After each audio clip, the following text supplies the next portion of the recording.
Good morning, student. Today we will start our new chapter, chapter 9, Land. क्या आप सब जानते हैं लैंड में कितने सारे टाइप्स होते हैं? कोई सैंडी से होते हैं, कोई क्ले होते हैं. क्ले तो आप जानते ही होंगे जो स्टिकी होती है, कोई लोमी होती है. तो उसके बारे में थोड़ी सी इंफॉर्मेशन यहाँ पे दी हुई है. Chapter 9, land. मेघना after taking his dinner sat for watching TV. और जो मेघना भाई थे, मगन भाई थे, वो उसने खाना खाने के डिनर करने के बाद वो टीवी देखने बैठे. द बेबी झील कम रनिंग टू हिम. और उसकी जो बेबी थी झील वो वहां पे आई और बोली, grandfather tell me a story. मुझे एक स्टोरी सुनाओ. Which story do you want to listen? Grandfather ask. उस जो मगन भाई थे उसकी ग्रैंड डॉटर ने बोला कि मुझे एक स्टोरी सुनाओ. तो बोला, कौन सी स्टोरी सुनना चाहती हो तुम? The one which I enjoy the most. झील ने बोला कि ऐसी कोई एक स्टोरी जो ऐसे मैं बहुत एंजॉय कर सकूं. Okay said the grandfather and begin the story. Story is, there was a small village. एक छोटा सा विलेज था. अ पोटर नेम मगन भाई स्टे हियर. वहाँ पे एक पोटर रहता था, Magan bhai. Every day he bring soil from the lake and prepare pots, bowls and etcetera. वो एवरी डे लेक के पास से सोइल लेके आता था और प्रिपेयर करता था pots, bowls etcetera. One day he prepare a small pot. एक दिन उसने स्मॉल पॉट बनाया. He painted it careful. और उसे पेंट किया अच्छी तरह से. The colourfully. The pot looked very beautiful now. और उसके बाद जो पॉट था वो वेरी ब्यूटीफुल लग रहा था. He kept the pot in he shop for sale. और उसे सेल करने के लिए शॉप में रख दिया. द नेक्स्ट डे रमेश भाई was passing near by his shop. एक दिन उसके नेक्स्ट डे रमेश भाई उसकी दुकान से पास हुए. He saw the pot and immediately purchase it. और उसने देखा पॉट को और इमीजिएटली खरीद लिया. His daughter become extremely happy after seeing this small pot in Ramesh bhai's hand. उसकी जो रमेश भाई की डॉटर थी उसने जो जब वो छोटा स्मॉल पॉट देखा तो वो बहुत ही खुश हो गई. She said, papa I will fill water in this small pot. और बोली, मैं इसमें पानी भरूंगी ये छोटे मटके के अंदर. Okay said Ramesh bhai. Now every day Bindiya fill water using this small pot. उसके बाद जो बिंदिया थी वो एवरी डे उसके अंदर पानी भरती थी. One day the pot slipped from her hand. एक दिन वो स्लिप्ड हो गया जो स्मॉल पोट था. It fell down and broken into pieces. और वो गिर गया और टूट गया. Heart broken Bindiya collect the pieces and kept them behind the house. और उसने जो स्मॉल पीसेस थे उसे कलेक्ट किए और जो घर के पीछे फेंक दिए. The grandfather asked, now tell me dear what would have happen to those pieces. और पूछा कि बेटा बताओ ये छोटे छोटे पीसेस का क्या हुआ होगा. Some girls like me must have used them for playing games, replied Jheel. Jheel ने बोला कि इसके लिए जो गर्ल्स होगी उसने खेलने के लिए यूज किए होंगे. You are correct. This pieces are mixed again with the soil. और उसके ये सही बात है, बट जो पीसेस होते हैं वो फिर से सोइल में मिक्स हो जाते हैं. हियरिंग दिस कंफ्यूज झील asked, what other things get mix in the soil. ये कैसे अदर थिंग्स होती है वो भी मिक्स हो जाती है सोइल के अंदर. वो कंफ्यूज हो गई सुनने के बाद. यहाँ पे एक्टिविटी दी हुई है, आपको एक सीविंग लेना है और उसमें आपको सीव करना है जो सोइल है उसे. तो ऊपर क्या होगा, ऊपर जो बड़े बड़े पत्थर्स होंगे वो रह जाएंगे और नीचे जो छोटी छोटी सोइल होगी वो निकल जाएगी. और लम्स उसके अलावा कुछ भी होगा वो ऊपर रह जाएगा कचरा. तो क्या होता है वो, what is the left in the सीव, यानी कि ऊपर क्या बचता है वो लिखना है और नीचे क्या निकलता है वो लिखना है यहाँ पे. देन एक्टिविटी 2 में भी यहाँ पे आपको ऐसी सोइल यहाँ पे आपको फिर से सीविंग करना है. सीविंग फ्लोर को जो एक बार हो गया है उसे फिर से सीविंग करना है और उसे केयरफुली ऑब्जर्व करना है. और यहाँ पे आपको लिखना है क्या बचता है और क्या निकलता है. और एक्टिविटी 3 में आपको सीविंग करना है कॉटन पीस के थ्रू. जो पहले आपको किससे करना है, सीविंग पहले वीट को करना है, देन आपको सीविंग जो फ्लोर होता है उसे करना है, और बाद में आपको कॉटन पीसेस से सीविंग करना है। तो उसके बाद क्या बचता है वो आपको ऑब्जर्व करना है और यहाँ पे लिखना है, थिंक एंड से। एक्टिविटी 4 में क्या करना है, आपको एक पॉलीथीन लेनी है, उसके अंदर आपको एक पत्थर रख देना है प्लास्टिक में, उसके अंदर लम्स जो सोइल का हो, और आप उसे पैक कर दोगे तो थोड़ी देर बाद आप उसे कोई सनलाइट में छोड़ दोगे तो उसके अंदर आपको छोटे छोटे पानी की बूंदे दिखाई देगी, क्योंकि सोइल के अंदर क्या होता है, मॉइस्चराइजेशन होता है, जिसका ट्रांसपेरेंट होता है, जो सनलाइट के थ्रू उसमें का कन्वर्ट किस में होता है, स्टीम में होता है, और स्टीम जैसे ही ठंडी होती है तो वो छोटी छोटी बूंदे बन जाती है, जो आपको पॉलीथीन में दिखाई देगी। आपने ये तो देखा ही होगा। और यहाँ पे आपको उसका ऑब्जर्वेशन लिखना है। उसके बाद आपको एक ग्लास पानी का लेना है ट्रांसपेरेंट, और उसके अंदर एक आपको पानी भरने के बाद सोइल का लम्स डाल देना है। उसके बाद क्या होता है वो भी यहाँ पे लिखना है। ये सारी एक्टिविटी आपको घर पे करनी है, okay. Leaves, feathers, part of living organism are seen. These are living components. यानी कि जो ऐसी जिसके अंदर जान हो, जो यानी कि प्लांट्स होते हैं, एनिमल्स होते हैं, इंसेक्ट्स होते हैं, वो सब कैसे होते हैं, जिसे खाने पीने की या तो ग्रो होते हैं, उसे जो जनरली खुद के थ्रू ही ग्रो होते हैं उसे क्या कहते हैं, लिविंग कंपोनेंट्स। और जो ऐसे होते हैं जिसके अंदर जान नहीं होती है, सैंड, स्टोन, क्ले, वो सारे नॉन लिविंग कंपोनेंट्स होते हैं। तो ऐसे यहाँ पे आप उसे बायोटिक और नॉन बायोटिक, अबायोटिक भी कह सकते हैं। जो लिविंग ऑर्गेनिज्म या तो लिविंग कंपोनेंट्स होते हैं वो उसे बायोटिक्स कंपोनेंट्स कहते हैं, और जो नॉन लिविंग होते हैं उसे अबायोटिक कंपोनेंट कहते हैं। तो आपको यहाँ पे biotic component and abiotic component के नेम लिखने हैं, जैसे कि लीफ, फ्लावर्स, वो सब बायोटिक में आते हैं। तो यहाँ पे सैंड, सोइल, ये स्टोन्स, ये सब अबायोटिक्स में आते हैं। ऐसे आपको 2 पार्ट्स करने हैं और इसमें से क्या क्या आते हैं उसको क्लासिफाई करने हैं, ओके। यहाँ पे आपको एक क्वेश्चन बॉक्स दिया हुआ है जिसमें आपको उसकी वेराइटीज ऑफ सॉइल दी हुई है, कलर के हिसाब से, अमाउंट सैंड, पेबल्स के हिसाब से, सैंड के हिसाब से, क्ले के हिसाब के, वहाँ पे रिवर में कहाँ पे और कौन सी आपको सैंपल के सोइल का दिखाई देता है, वहाँ पे आपको राउंड अप करना है, ओके। मैं आपको ये इसका पिक्चर सेंड करूंगी, तो आपको ये केयरफुली पहले ऑब्जर्व करना है, उसके बाद आपको फिलअप करना है, okay. Based on the color of the soil and based on the color components of the soil, soil के हिसाब से और कंपोनेंट्स के हिसाब से और कलर के हिसाब के कलर सोइल का क्लासिफिकेशन किया जाता है। First, types of soil on the basis of colour के हिसाब से। Generally the soil can be classified on the basis of its colour. Colour के हिसाब से उसे क्लासिफाई बेसिकली किया जाता है। Soil which is red in colour, soil which is red in colour is known as red soil. जिसका colour red colour का होता है उसे रेड सोइल कहते हैं, और जिसका कलर ब्लैक होता है उसे ब्लैक सोइल कहते हैं, और जिसका कलर ब्राउन होता है उसे ब्राउन सोइल कहते हैं। Then types of soil on the basis of its component के हिसाब से। Sandy soil, the soil having large amount of sand particle is known as sandy soil. जिसके अंदर बड़े बड़े पार्टिकल्स होते हैं सैंड के, उसे सैंडी सोइल कहते हैं। The particles of such type of soil get separated easily, जिसे हम इजीली सेपरेट कर सके एक दूसरे से। The soil dry soon after the rain, और ये जो सैंडी सोइल होते हुए जल्दी ड्राई हो जाती है, यानी कि रेन होने के बाद ये ज्यादा भीगी नहीं रहती है, ये जल्दी ड्राई हो जाती है। Then second is clay soil, जो हम स्टिकी सोइल कहते हैं। The soil having large amount of clay particles in known as clay soil. जिसके अंदर क्ले पार्टिकल, छोटे छोटे पार्टिकल्स होते हैं, उसे क्ले सोइल कहते हैं। During rain this soil become sticky and slippery.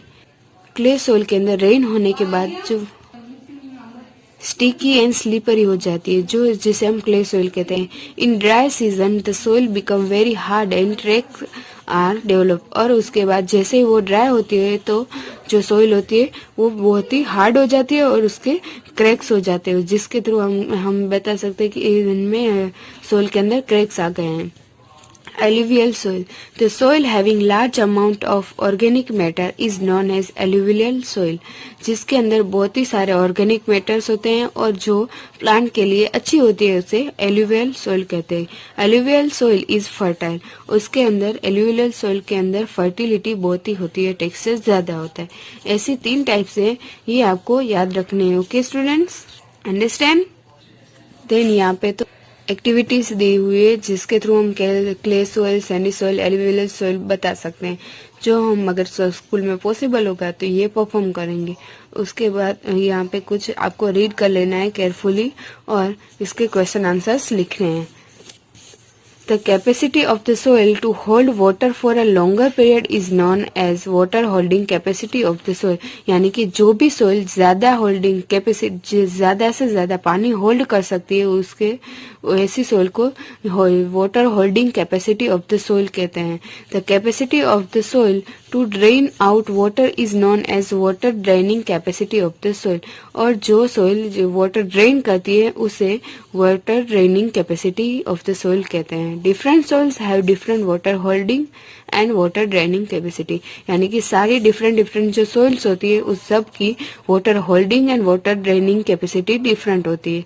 इसके बारे में आपको क्वेश्चन आंसर्स में पता चल जाएगा. जो आपको लिखना है मैं आपको सेंड करूंगी. Okay student, here our 9th chapter line complete. Now our new chapter we will start in next lecture. Thank you.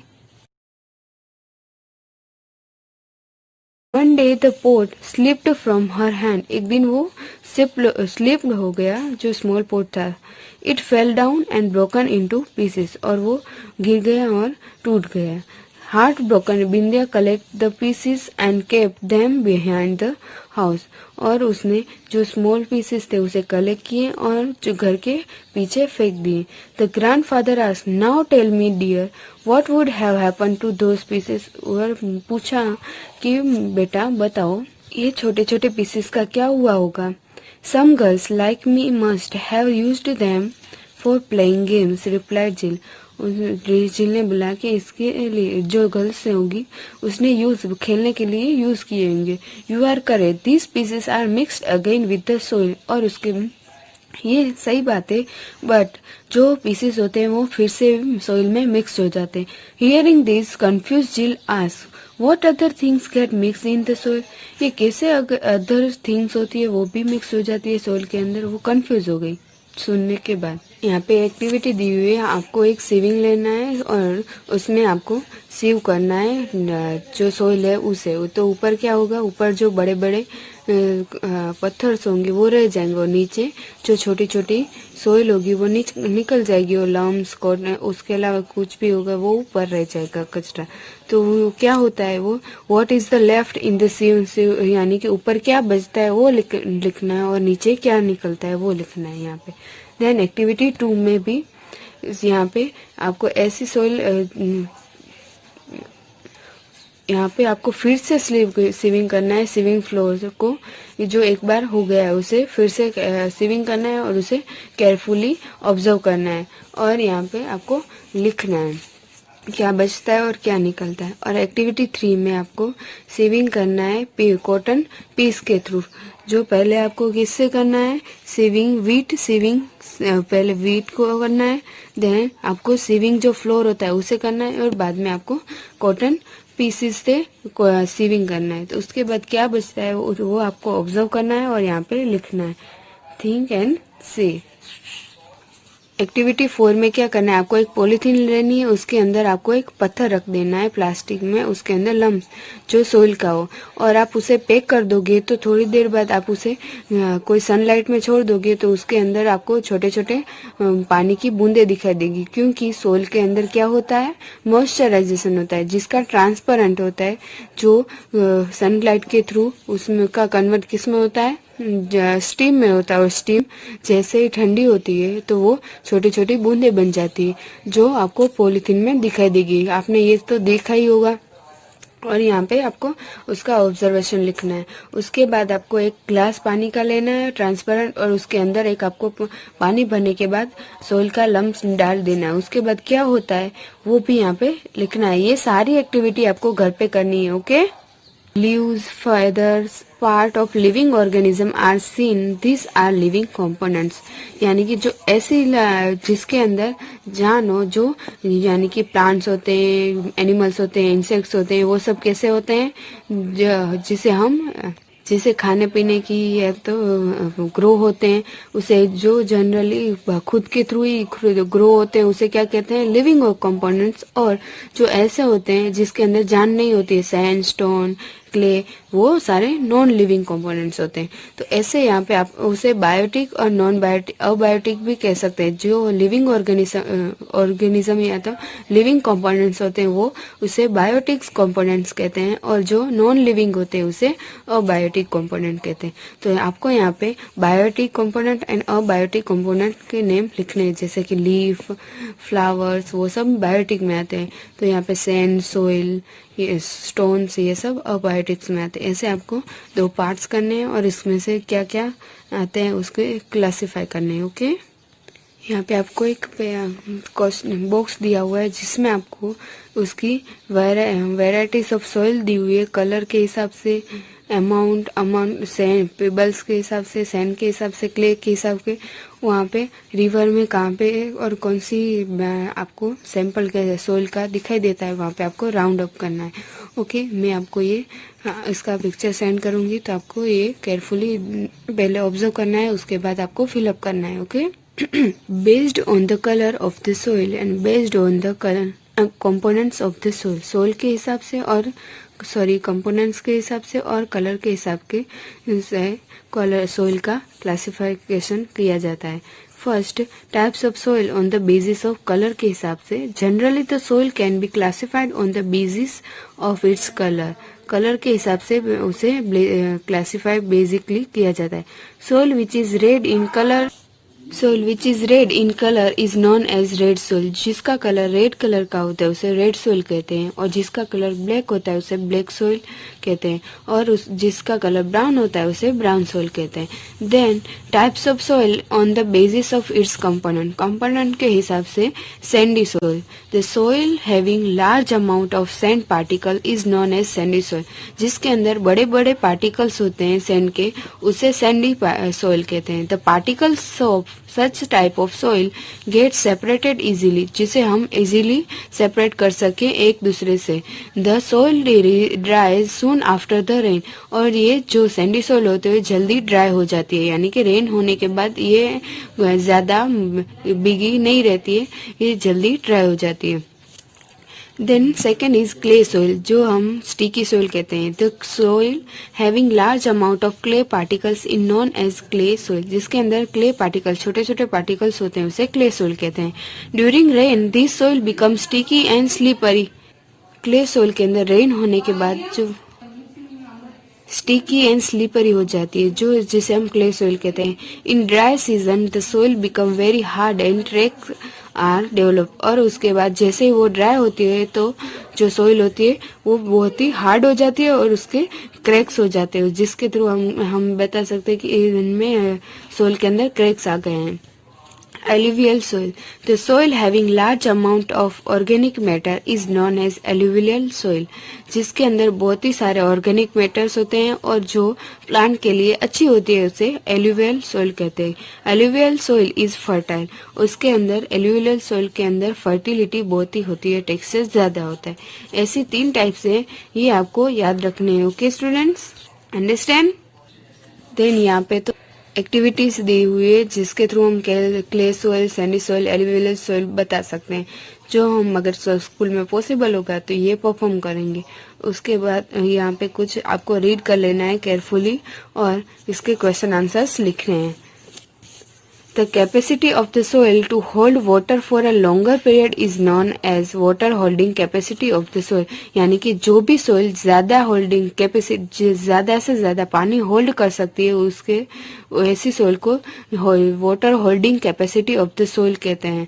The capacity of the soil to drain out water is known as water draining capacity of the soil, और जो soil water drain करती है उसे water draining capacity of the soil कहते हैं। हैं। Different soils have different water holding and water draining capacity, यानी कि सारी डिफरेंट जो सॉइल्स होती है उस सब की water holding and water draining capacity different होती है।